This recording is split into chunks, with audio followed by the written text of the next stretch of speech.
Good morning po, nagpe-prepare lang po ng para sa fire drill activity. Ito po, nag-attendance na po kami para sa katibayan na nag-perform kami. At nagpapaliwanag na rin po yung gwapo naming safety. Ito na. So,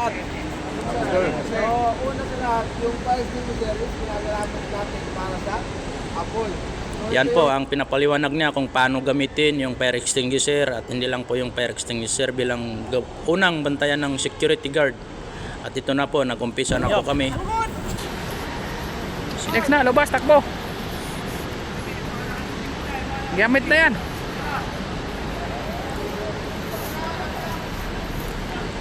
Boss Rosaldo, iba yung pag-asa ng bayan. Wala na nga yan, ginamit na yan.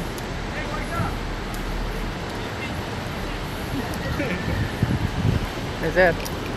Ito po si Sir Banggi. Diyan lang. Hilain mo na lang. Hilain mo. Ah? Puntay naman kasi nilagay. Patayan. Hindi mo patay-patayan dahil mga ano ng kahoy yan. Pagpatay ng kahoy eh. Yung naman kadyutin. Hoy!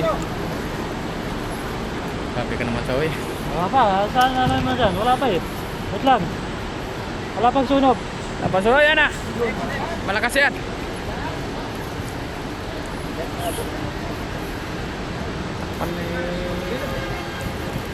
Ayan po, Baba konti. okay na po.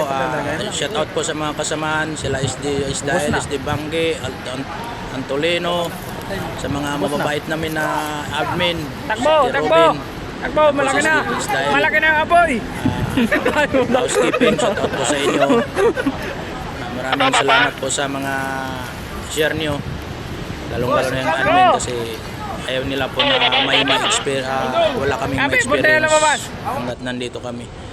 Maraming salamat po. Yan po yung extinguisher. Pagkatapos po nang yan, nag-picture-picture po, sabay alis. Salamat po. Ingat kayo.